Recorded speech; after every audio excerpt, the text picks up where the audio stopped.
Harvard Divinity School.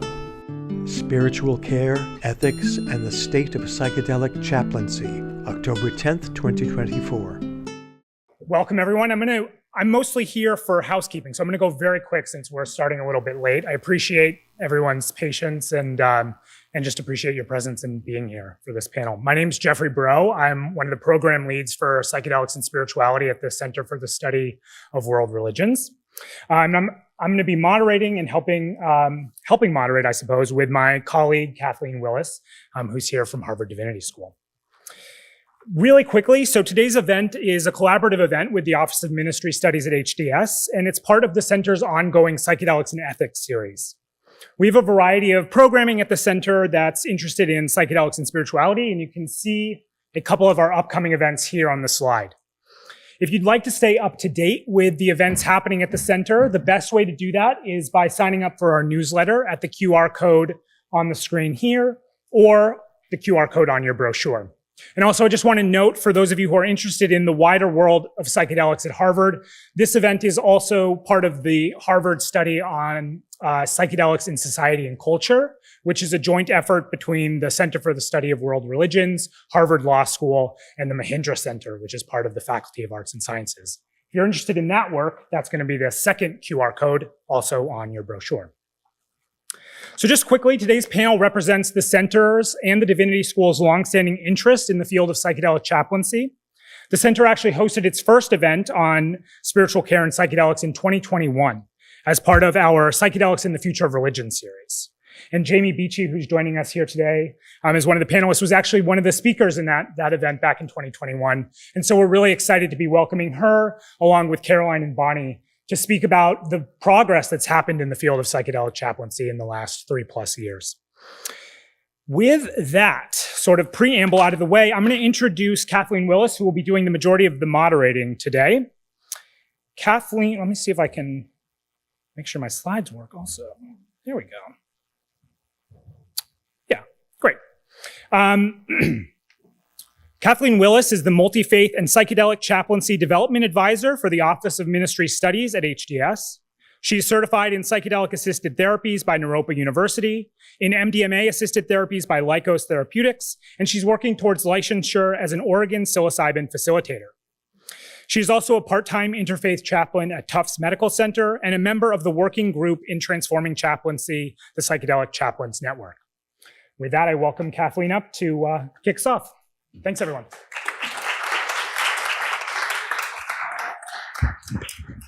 Thanks, everyone. I'll be brief, too, so we can get to the wisdom in the room. Our panelists are each going to be speaking for about 10 minutes, and then we'll have a half hour for moderated questions, and then we'll open up to 15 minutes for Q&A from the audience as well. So our panelists, I'm so happy to be with them today, happy to share the esteemed colleagues who are experienced and highly respected in the profession of chaplaincy, as well as being experts at the forefront of this growing area of ministry, psychedelic chaplaincy. I will read just a part of their bios, but please see their full biographies and their social locations in the printed brochure, which I think have been distributed. So I'm delighted to introduce first Carolyn Peacock. She is a director of spiritual health and community care at Winship Cancer Institute at Emory University. She is also the co-vice chair of wellness in the Department of Hematology and Medical Oncology, an ACP certified educator, board certified chaplain, and a licensed clinical social worker. So welcome. Well, hello, everyone. It's so nice to be here with you all. Thank you to Charles and Gosha and Paul and Jeff and Laura and Kathleen for the invitation to participate in this panel. I'm delighted to be here with my colleagues. As Kathleen mentioned, I'm at Emory University, and that is in Atlanta on the land of the Muskogee Creek people. And I will also just share a little bit about my social location so that you know who I am as a human being. I identify as a white, cisgender woman, Euro-American, dual citizen of Great Britain and the US. I'm a lesbian, a single mother of 3 children by adoption, a mental health practitioner, and a spiritual health practitioner. So I'm really happy to be here talking about this very important topic, which is very dear to my heart, about psychedelics and spiritual care. Over the past several years, I was engaged in a doctorate of ministry at Candler School of Theology, and I was able to conduct a study about the role of spiritual health practitioners in psychedelic-assisted therapy. And so what I'd like to do in my 10 minutes here is talk a little bit about the results from that study, which were published in PLOS One, that you can read a little bit more about in depth there. So ultimately, this study produced results of interviews with 15 spiritual health practitioners, and the inclusion criteria for participation in this study were that participants had to have at least one of the following: a unit of CPE, ordination or status as a religious leader, an MDiv or an equivalent, or specific training in spiritual matters relating to psychedelics, more than a person would get in a certificate program. And I conducted qualitative semi-structured interviews, and as a result of the analysis, there were 7 themes that resulted. And I'd like to share with you some of the themes. And I'm doing this old-fashioned, in an old-fashioned way, and I don't have slides. So as I read some of the quotes to you, I'd like you to really imagine people sharing these quotes. The 7 themes that covered the contributions that spiritual health practitioners provide in psychedelic-assisted therapy are as follows. The first is that they have competency to work with spiritual material, very basic but necessary skill. They bring awareness of power dynamics. They have familiarity with non-ordinary states of consciousness. They have capacity to hold space. They offer a counterbalance to the biomedical perspective. The 6th competency is that they use generalizable therapeutic repertoire when facilitating psychedelic-assisted therapy. And the last sub-theme is they're skilled at interdisciplinary collaboration. And so what I'd like to do now is share a few quotes that highlight just a few of these themes so that you can have a sense of what participants were talking about. So the first quote comes from the theme of having competency to work with spiritual material. And this person was describing work with somebody who had experienced a religious trauma. And they spoke about it as follows. I think it really helped to have a chaplain there, to just be able to accept all of the dimensions of that religious experience. All of it was welcomed in and then more integrated. Integrating the generative aspects of religious coping and religious experience with the really abusive, harmful stuff and being able to parse it out, kind of pulling apart the threads and looking at each, and then being able to weave this more integrated self through the experience instead of having these sort of splits. I think that was a really positive outcome. If I were to document it, I might call it religious integration or spiritual integration. So that quote highlights just the basic skill that chaplains or spiritual health practitioners can bring to psychedelic-assisted therapy in terms of having competency to work with spiritual material. The second quote I'd like to offer is about awareness of power dynamics. And this person shared the following. Another participant in this study said, "We seek out what this person is open to. Where are they? What do they feel safe with? We are trained to be quiet and to listen and to interact alongside rather than lead, control, guide, or change. The value of chaplaincy is of respecting the individual and trying to read the living human document before us." So that quote about power dynamics as a skill that spiritual health practitioners bring to psychedelic-assisted therapy. The third quote I'd like to share has to do with the capacity to be with people in non-ordinary states of consciousness. And that is something that I think spiritual health practitioners or chaplains, and I often use those terms interchangeably, they have skills in both in terms of being with other people, but also perhaps in their own experience in terms of being comfortable with their own non-ordinary states of consciousness. So this person said, chaplains have expertise in end-of-life matters when issues of death or experiences of life outside of the present moment occur. We might call them spiritual experiences, peak experiences, religious experiences, experiences of altered consciousness, spiritual visitations, visions. So again, these are all the types of non-ordinary states of consciousness that a spiritual health practitioner or chaplain has experience and capacity to be in the presence of. I'd like to offer two more quotes. The next quote is with the sub-theme of spiritual health practitioners being able to hold space. And this is an extremely important skill for people who are providing psychedelic-assisted therapy. And this person offered the following quote.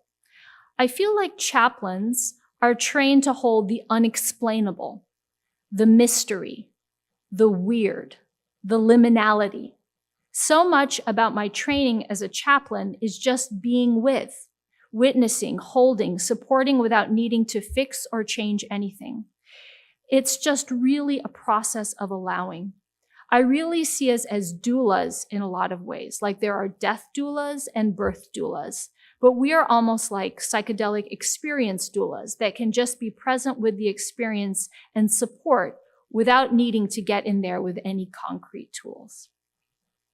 The final quote I would like to offer highlights spiritual health practitioners' capacity to offer a counterbalance to the biomedical perspective that is often heavily emphasized in psychedelic-assisted therapy. So this person said the following. Science is still working to try to understand how these medicines work and how people's experience is expressed, how the positive outcomes are expressed in the language of the spiritual domain. People draw on cultural traditions to make sense of their experience. It defies certain kinds of measurement and really requires a more holistic approach in how we support and understand and develop this work. So that quote offering just a little bit of a perspective of how chaplains are able to counter the biomedical perspective that might be happening, for example, in clinical trials run by a physician or a psychiatrist of some sort, that chaplains offer another perspective. So I believe that there are several reasons why spiritual health practitioners or chaplains are able to bring these particular skills to psychedelic-assisted therapy. And a lot of that has to do with the training and the formation that chaplains go through. Perhaps some of you here are at HDS training to be chaplains, for example, or engaged in clinical pastoral education. And so you may be engaged in some of this learning yourself. So I believe that these unique contributions are closely tied to training and formation of spiritual health practitioners. For example, holding space. Holding space requires both internal and external awareness. It requires the competent use of self and capacity for self-reflection. And these things that I've just described are deeply embedded within training by the ACPE, Association for Clinical Pastoral Education, and also by the standards of APC, the Association for Professional Chaplains. Additionally, as people are in formation, maybe becoming clergy, becoming religious leaders, or becoming chaplains, it is very common in the formation process to have long periods of sitting in prayer and meditation over many years. And through those practices, that helps people develop the capacity to hold space. That doesn't happen in a overnight, training program or something. These are skills that happen over time with long periods of sitting and stillness. Another example that I'd like to lift up is around awareness of power dynamics, which is very strongly embedded within ACPE training and within APC standards, as those who are in preparation to become chaplains explore in depth their social location, their racial and cultural and ethnic identity. They explore issues around cultural humility, utilization of responsible boundaries, and also utilize a justice-oriented lens in the work. This applies not only to issues in that domain, but also issues in spiritual and religious identity, as spiritual health practitioners are trained to understand these matters with deep nuance. In other words, spiritual health practitioners are trained to never impose a particular spiritual or religious perspective on people.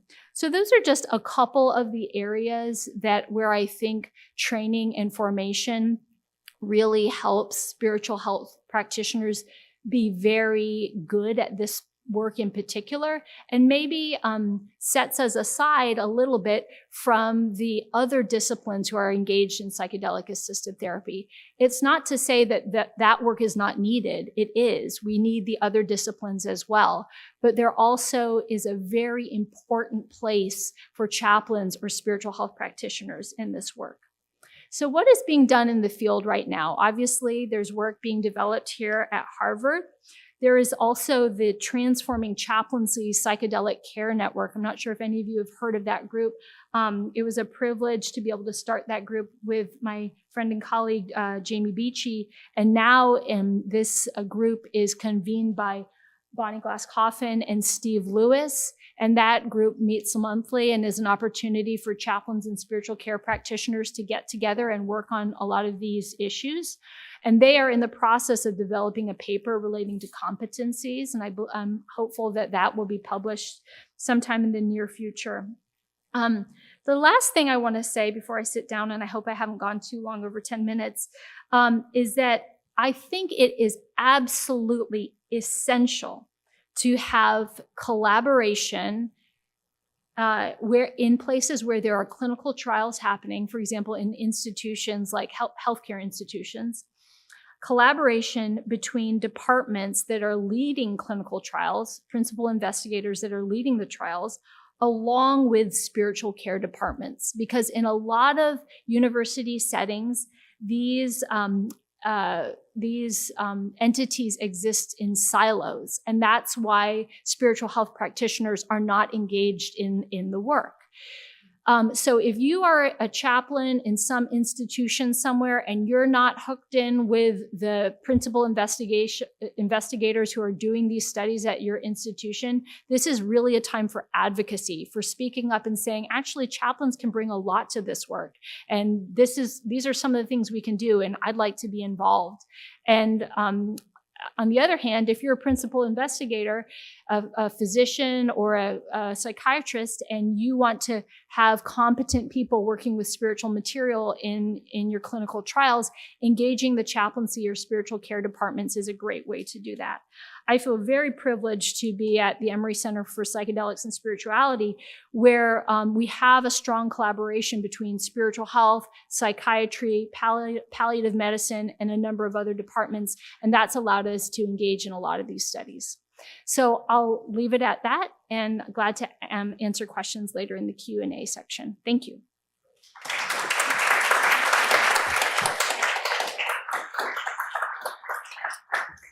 Thank you, Carolyn. Next, I'd like to welcome Bonnie Glass-Coffin. She's a professor of anthropology and the co-founder of a religious studies program at Utah State University. She is an ordained interfaith and interspiritual minister and a board-certified chaplain, working part-time as a staff chaplain for the University of Utah Medical Center. Bonnie works at the intersection of culture, health, spirit, and is perhaps best known for her long-term engagement with Peruvian shamanic healers. Welcome.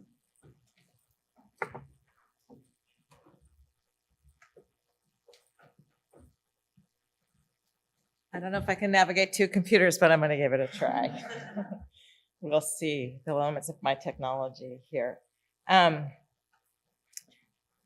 Yeah, thanks. Appreciate that. So I'll start with social location. So I use she, her, hers pronouns. I live and work on the unceded and ancestral lands of the Newe, the Sosogoi people, who are known in English as the Northwestern Band of the Shoshone Nation. I think even more than social location, it's important for me to acknowledge that I live 30 miles from the location of the largest massacre of American history in the period of the Indian Wars. Between 400 and 600 men, women, and children were massacred in 1863, about 30 miles from my home. And as I speak today, I hope it'll become clear why I think that's important. I also want to acknowledge my location as a fellow traveler on this earth plane. I identify as a spiritual being having a human experience. You may remember Teilhard de Chardin. Maybe that's why some of you are in divinity school. And I am trying my best to reconcile the paradoxes inherent in that statement. I want to talk in the next few minutes about three different things. I want to give you a little bit more about my background studying shamanism in Peru. I want to talk a little bit about, I want to contextualize a little bit about how that background, studying anthropology in general and shamanism in particular, relates to some of the issues that Caroline brought up: cultural humility, justice, advocacy, right? And how I believe that we need to expand the conversation about ethics in ways that in most conversations with psychedelic assisted therapy are not yet happening. And so that's the third thing I want to do, is maybe challenge us to expand a conversation about ethics. So let me see if I can advance this. Right arrow, yay. So it all began for me back in 1987 when I started working at the intersection of gender and shamanic healing in Peru, really trying to expand the lens of thinking about how gender influences both constructions of shamanic illness and also therapeutic strategies. I was, young and excited and completely naive, especially during my first experiences and in my very first all-night shamanic ceremony. And on the coast of Peru, this is with the use of psychedelics, in this case with the mescaline-bearing cactus, Echinopsis pachinoi, which locally is called San Pedro, more recently Wachuma, also Aguacoya, Giganton, has many names, but it has been utilized for the last 3,000 years, at least in Peru, as part of the shamanic experience. But during that first ritual, the first shamanic teacher that I had sort of summed it up for me, as she said, "I want you to learn something very well. You should save your tapes. They're expensive, and you will learn very little from them. What you write won't come from what you record, but from what you live, from your experience. Reality isn't observed or recorded, it is lived," right? And that really has informed my approach to research, writing, teaching, and service over the last 40 years. I've tried really hard to basically take that invitation seriously. And I've done so in several ways. First, I have inserted myself into my writings. I am a feminist anthropologist coming from the era when that was a new thing, right? Positionality, location, intersubjectivity rather than omniscient observation, right? Is sort of the backbone of what feminist anthropology is. I have vulnerably shared my experiences of transformation at the hands of shamanic practitioners in ceremony, during ritual, and more specifically, my transformative experiences with psychedelic substances, what I prefer to call plant spirit medicines, right? I have written persuasively, especially since about 2010, well, I think persuasively, at least to folks outside the discipline, about the need to view and engage with plant spirit medicines as sentient teachers rather than just as psychedelic substances. I have been a contributor to the ontological turn in anthropology. I have also been marginalized in my discipline because of this. okay? Not surprisingly, right? Anthropology is, as we'll talk about a little bit more in just a minute, a stepchild of colonialism, a field that has been informed by the need for empiricism and positivism. And in fact, some folks, especially in shamanic studies, I'm thinking of one in particular whose name I won't mention, have suggested that I should maybe just leave the profession. Because, like Michael Harner, the things that I'm talking about really don't fall within the scope of positivism, of empiricism, of the scientific method. And I say that in quotes because guess what? Shamans are particularly scientific. You know, ask somebody who has a patient sitting in front of them with Iboga, right, in a traditional setting. And believe me, that patient is being monitored very closely, observed very closely for the kinds of things that are happening in trance state. But at any rate, I have been quite criticized in my profession, less so by publics other than academics, right? Who I think get it. I think get that there is a need to move beyond what I might call colonial frames of positivism, of rationalism, of ontological frames, if you will, that privilege the epistemologies of the Western observer, right? To the detriment of what folks who have been talking with anthropologists for more than 100 years have been telling us, which is that spirits are real, right? And that we need to take them seriously. But we have always framed that in anthropology in ways that allow us to sort of sidestep that. In fact, what anthropology is, right, is a study of the other and a discussion of how we make sense of the foreign, of the unknown, especially of worldviews that fall outside of that rational, empirical, so-called scientific model, right? That's what anthropology has been. And the questions that we have answered in anthropology really all relate, our theorizing all relates to questions of how do we engage with those things that are hard to describe using empirical frames, right? So first of all, I want to back up just a minute and talk a little bit about shamanism and what it is, in case anybody here doesn't know. I would be surprised if you don't, but whatever, we'll talk about it. So what is a shaman?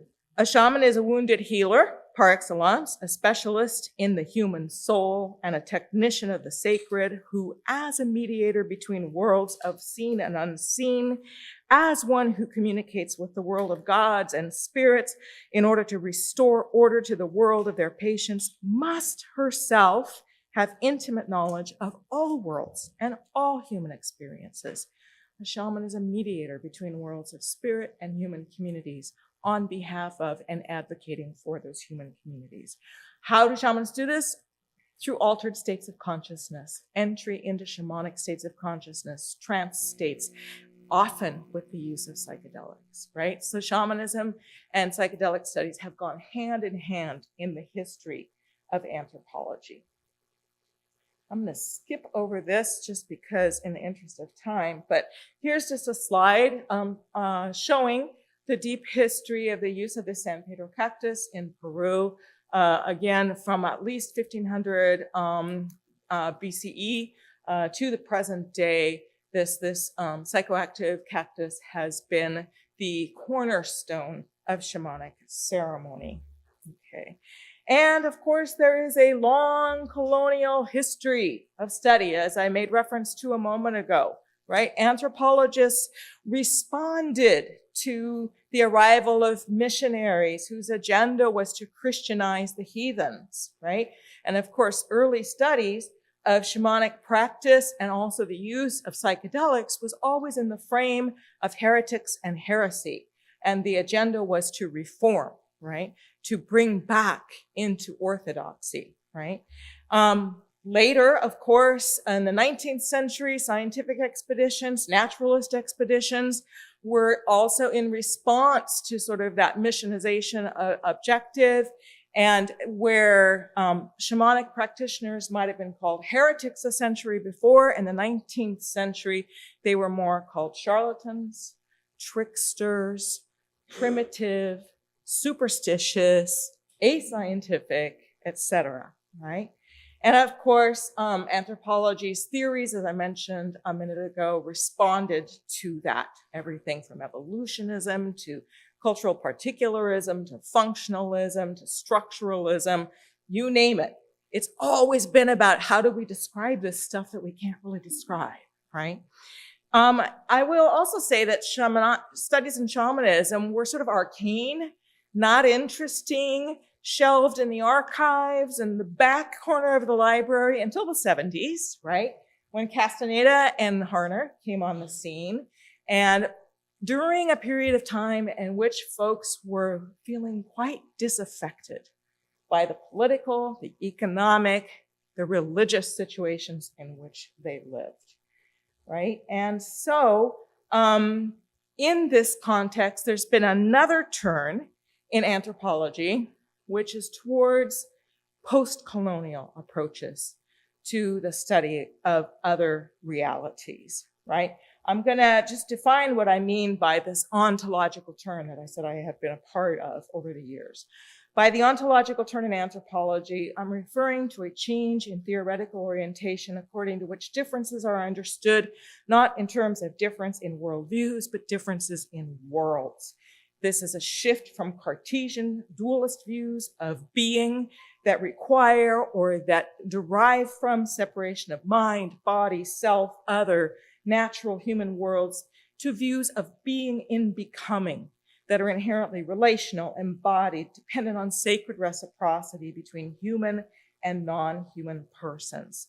This is a view that finally privileges Indigenous peoples and what they have been sharing with mainly Euro-American students of anthropology since the beginning of our discipline. As the Lakota say it, mitakuye o yasin, right? We, humans, animals, plants, water, earth, sky, sun, moon, ancestors, etc., are all related, and we are all in this evolutionary process together, right? So, how does this all apply to our discussion of ethics, right? Well, how do we take this post-colonial agenda seriously? We talk about social locations. Can we move from just a statement of our land acknowledgement to an actual consideration of the harm that has been done to Indigenous peoples by positivist perspectives? Can we go there? And shouldn't we be going there, especially when we're talking about shamanic states of consciousness and the use of plant spirit medicines? Isn't it time to take what Native peoples have been trying to tell us for several hundred years at face value? What's behind our resistance, right? Also, are we administering medicines or ministering to souls? Does that sound familiar? Rachel Peterson, go. Yeah, I love that quote. Yeah, one of your own, right? In other words, how do we as chaplains hold space for meeting patient spiritual needs of connection, of meaning and purpose, of reconciliation as we move into the world of psychedelic medicine? What is gained and what is lost as we frame what we do scientifically to get a seat at the table of evidence-based medicine? What are the downsides of medicalization and commodification of plant spirit medicines? Finally, back to experience. Can we really challenge the hubris of reductionism and instead treat these plant spirit medicines and other than human teachers with epistemic humility, with cultural humility, thinking about justice, advocating for these realms? Can we do that if we don't ourselves have personal experience in these realms? So that's a question I want us to consider. Michael Harner, y'all remember Michael Harner talked about cognicentrism, right? Cognicentrism is the consciousness equivalent of ethnocentrism. And he suggested that we really can't seriously cross over and see what's going on behind the veil unless we have firsthand experience. So isn't this new frame especially urgent now, when not to change the frame furthers economic excesses and the ecological destruction of our beloved Mother Earth? Isn't it time? Thank you.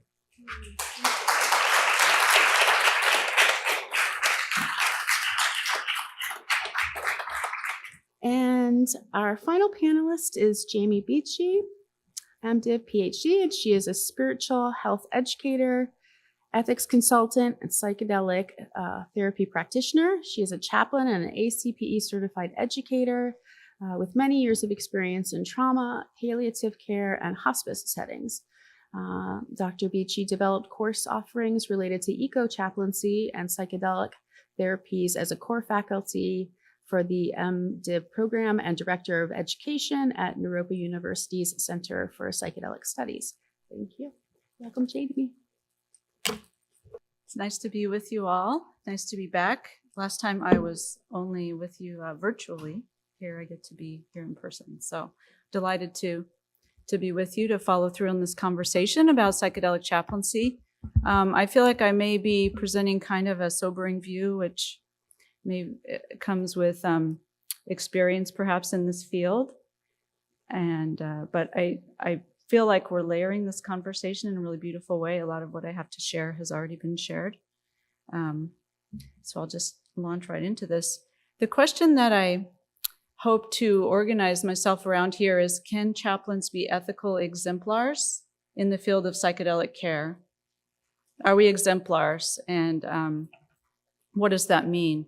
Because the field is really looking for guidance on many different fronts, which I will address here in a moment. So I'm titling this Emerging Contributions from Spiritual Health Clinicians when it comes to ethics and psychedelic care. So a little bit about my experience and some disclosures. I was a study therapist of MDMA-assisted therapy in the phase 3 trials and a Lycos training consultant. One of my colleagues, Francis Guerrero, is here. He's a local MDMA therapist. We were able to work together and have been through kind of the gauntlet of FDA approval and delayed approval. So we can talk about that if you'd like. I co-founded Naropa Center for Psychedelic Studies with a colleague and was a content expert for their psilocybin curriculum. I currently chair the board of directors for the Chacruna Institute for Psychedelic Plant Medicines and have learned a lot from Chacruna about psychedelic plant medicines and from a South American perspective, particularly. I participated in Colorado's Natural Medicine Health Act implementation process and am preparing to open a psilocybin clinic in Colorado at the launch in 2025. We already went through this chaplaincy experience. And a little bit about my social location. I've benefited from economic and academic privilege, married to an Egyptian-born Coptic physician. I'm the mother of a daughter, identify as cisgendered, interreligious, post-Christian. And so it's nice to be here with you. Those are some of my identities. There are some that are hidden. I won't go into all of them. I'm currently living in Cromo, Colorado, on ancestral lands of the Apache, Dene, and Nuche peoples. So I honor them today with my talk. Oh, I forgot that I'm a lover of nature. I'm a hiker. This is the most important one, maybe at the end. I'm also a field scholar with the Emory Center for Psychedelics and Spirituality, so I get to work with Caroline. All right, so ethics expertise that spiritual health clinicians contribute to psychedelic-assisted therapy. And I would say I'm also including here community ceremonial care, which is a big emerging phenomenon in Colorado and elsewhere. So I have more experience, perhaps. I have been to South America several times to experience ceremonies, but I've also experienced a lot of neo-shamanic ceremonial care in the US. And so we'll be talking about the ethics of neo-shamanic ceremonial use in this conversation. So as Caroline mentioned, chaplains are trained to account for religious imposition and bias. Here's a quote from Matt Johnson at Johns Hopkins. "The scientist or clinician might, perhaps without explicit awareness, fall into the trap of playing guru or priest.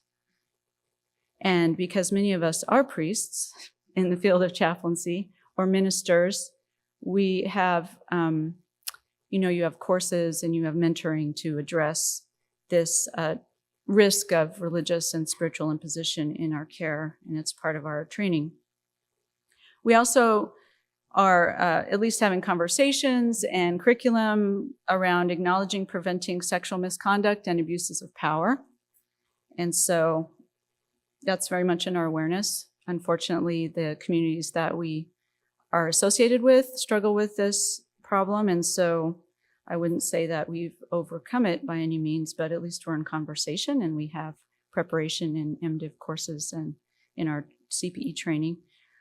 We know how to navigate communal ethics, like congregational ethics, let's say, in dual relationships, financial transparency, awareness of power imbalances. We're aware of the potential for spiritual harm and exploitation in religious life, which is an issue in ceremonial communities as well. For sure. We support medical and end-of-life ethical decision-making and informed consent. So informed consent is a big issue in psychedelic care because people are consenting for something that they're not able to understand before they step into that space. And that might include existential or religious disruption in a way, or deconstruction. And so how do we consent ahead of time when you can tell someone all about a psychedelic experience, but it's not quite the same as seeing the circus act and, all the colors and the feeling in your body, and just the way that it feels to be there is hard to describe ahead of time. And people oftentimes afterwards say, I wouldn't have done that if I knew what it was.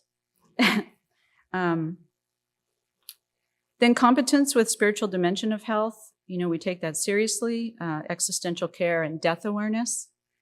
I've found that a lot of psychotherapists aren't necessarily,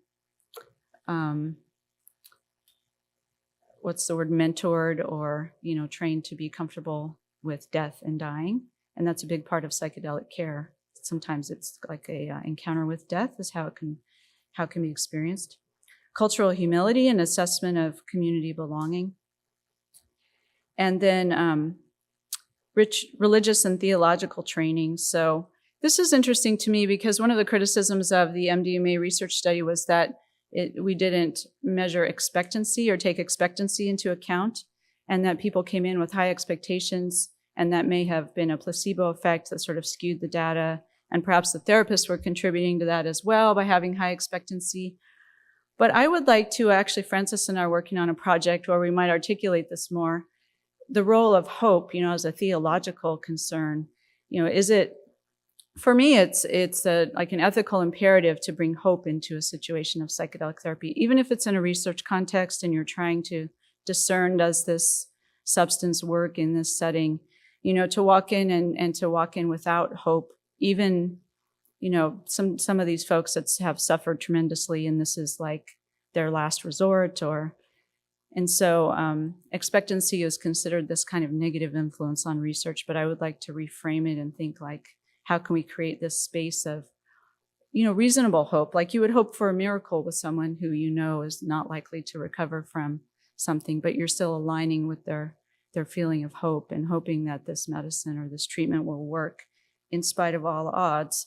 Or in the case of MDMA therapy, the indications were actually really strong that it would help, but aligning with the person, and it's a theological issue in my mind that chaplains can step into.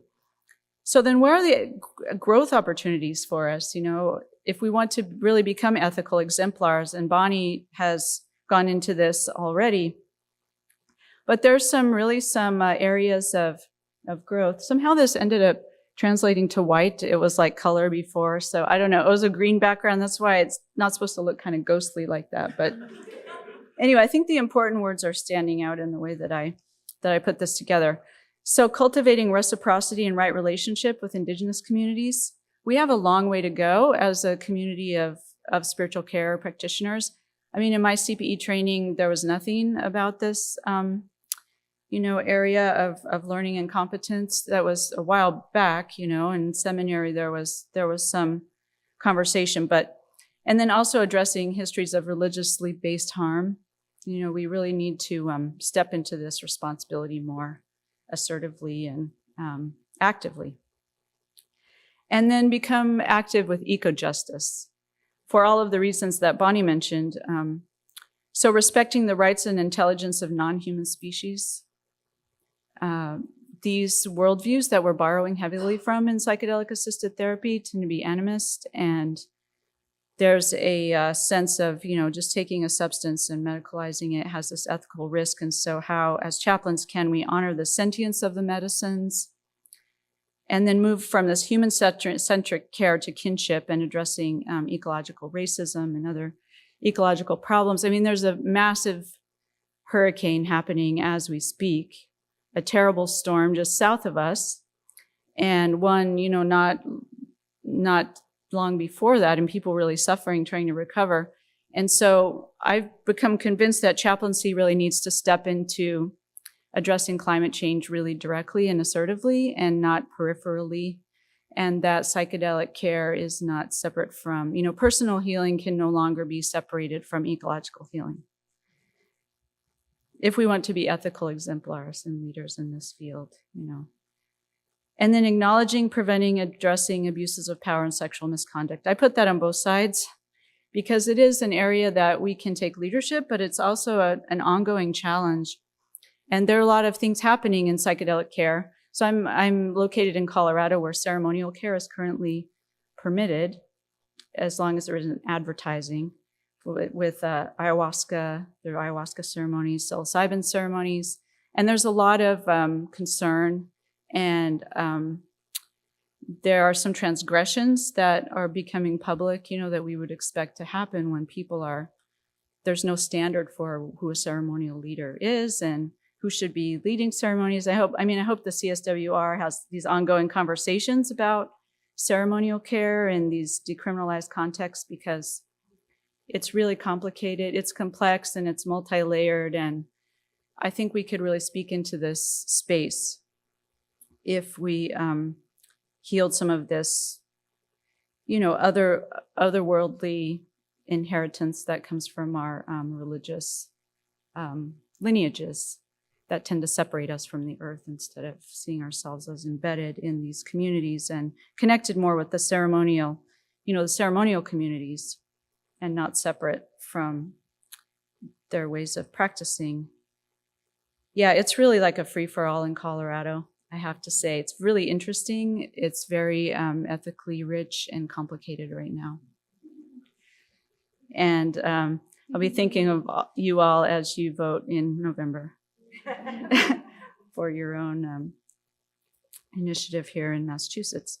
All right, so valuing embodied and oral knowledge, as well as written and visual knowledge, I think is an important part of this as well, because in these ceremonies, there's songs, even in MDMA-assisted therapy, the music is such an important part of the therapy.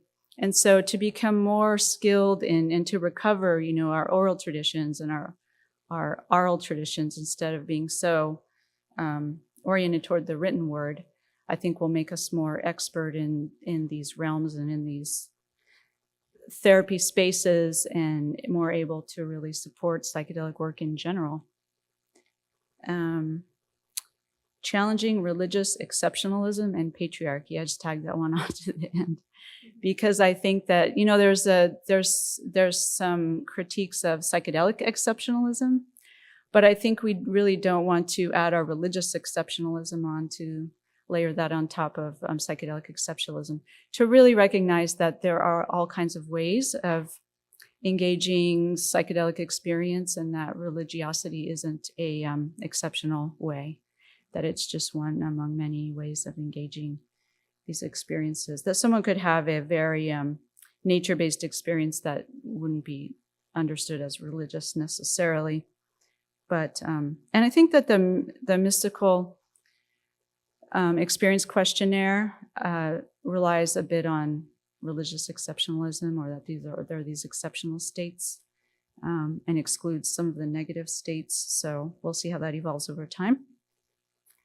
And then, just addressing economic injustice and racism, because being an ethical exemplar with psychedelics really begins with just being an ethical exemplar in the world, in a good way. And there's a lot that can be done.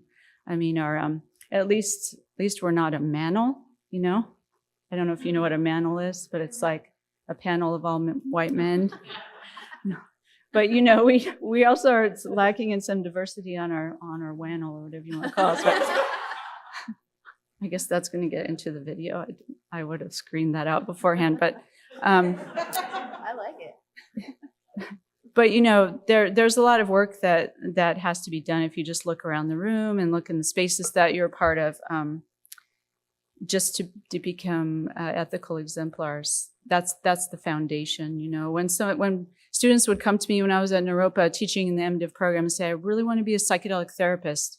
How can I become a psychedelic therapist, a psychedelic chaplain? And I would say, well, first you just have to become a really good chaplain. And then psychedelics become like a mediator of what you're already doing. And the same is true with ethics. We just need to become really ethically grounded and value ethics much more than we value psychedelics or chaplaincy or, anything else that we're trying to express through that lens. It's just about being a good human in the world with humans and other than humans and medicines and everything that we engage. So that's what I have for you for now. I'm happy to take questions. And I think that chaplaincy is really well positioned to step into this space. And it's an exciting time. But I feel a little bit more cautious than I did 3 years ago would be my conclusion. And so I'm happy to share more about that. But thank you for inviting me here.